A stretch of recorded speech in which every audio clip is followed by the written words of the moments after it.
So I'm Tom Page, I'm 29 years old and I'm a tax advisor. My parents met at Aston University quite a long time ago, probably about 45, maybe 50 years ago. Got 3 brothers. You hear some families that aren't as close. We're one of those that we just always have been. I think it's probably a testament to my parents, how we were brought up, to the fact that we've all just lived close and we all just want to be around each other.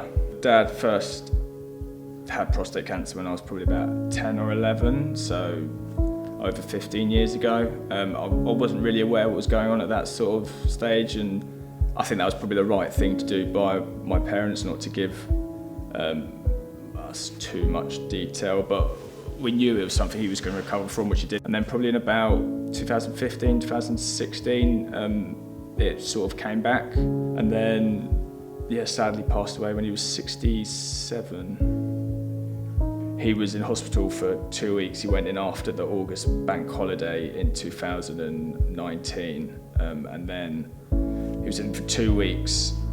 Sort of a week in, we were told that he's not going to recover from this.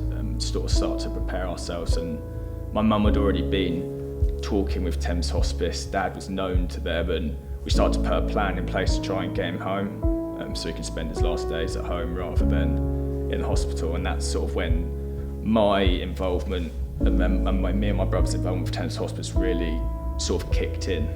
I was probably a bit naive about what a hospice was and what it does. So before Dad passed away, I didn't really think about anything, but once he passed away, me and my brothers all became aware of actually the hospice care doesn't just stop at Dad, it extends to us as the immediate family. So we were made aware that there was counselling available, and it was something that I took a decision very early on of becoming aware that it was something I wanted to do. I wanted to give myself the best opportunity to be able to come to terms with what's happened.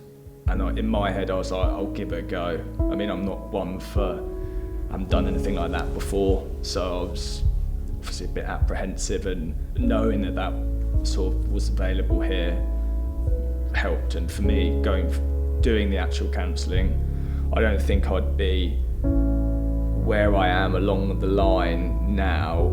I think I'd be a lot further back if I didn't have that counselling, personally.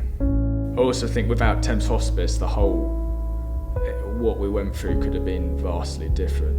I've been able to better come to terms with what's happened because we got Dad home, and I got to spend as much time as we wanted to in a home environment, rather than it's just simple things. We could put the telly on and watch the football when he was in his bed, even though he probably didn't really know what was going on. It's things like that, and I think that's really helped all of us.